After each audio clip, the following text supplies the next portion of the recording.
Hey, good morning, everybody. Welcome to another Daily Market Report brought to you by Mike Bjork. Today is Tuesday, February 25th, and we got a couple economic news releases. Actually, they're pretty high impactful ones. So we'll start off with the Case-Shiller Home Price Index for the month of December.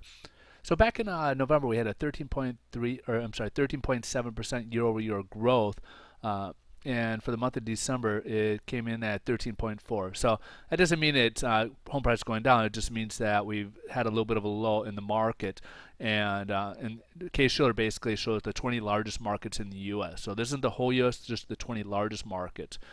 Now, we got the other case here is the FHFA home price index for the month of December, and we had 7.3 back in November, and for the month of December, it jumped up to 7.7. So overall, in the U.S., we had a little bit of a lull in December, but even though we've had a huge 2013 in terms of home appreciation, we'll have to kind of take that with it. To me, personally, I would take that with a grain of salt, as we did see a little bit of a lull for the holiday season, but things, at least in the LA market, seems to have picked up quite a bit in January onward. So I would advise looking at the Q1 and see where numbers go in terms of home sales, home appreciations, and stuff. So I do think home appreciation won't go as dramatic as last year, but I think we'll still have healthy sales numbers for 2014.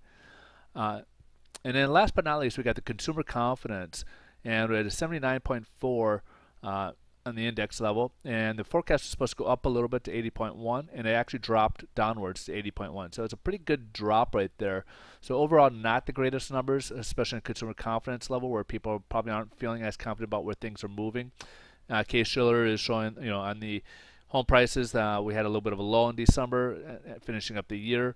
But again, home prices, I think will still continue going upwards, but I think you'll see that maybe shrink a little bit for 2014 in the sense that you'll have home sales, but maybe not the appreciation levels that we had. So the good thing about that is I think we'll have that could be good news for first-time home buyers, will allow them to kind of get back into the market for 2014, which could help us out, all of us out a little bit more. So let's go and take a look at the bright headline news. And basically, after the morning had started, because of the negative news right there, stock market ticked upwards. So it changed from negative to positive on the stock market. So let's take a look at the bond market. And typically that would have an adverse effect on the bond market, which would usually pull money from the bond market into the stock market. But in this case, we actually had a upward opening gap. So at some point that will most likely close, but this was kind of a strong push. Plus we have another 18 basis points. So in essence, we're actually having a nice day today. We're having an improvement. We're up approximately 34 basis points improvement in terms of in pricing. So it's a nice improvement for rates today.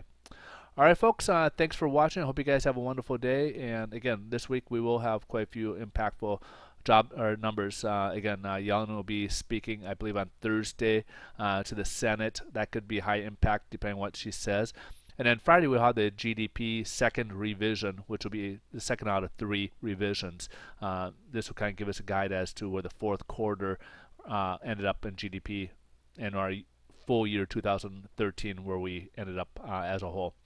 All right, folks, again, thanks for watching. I hope you guys have a wonderful day, and we will look forward to seeing you tomorrow.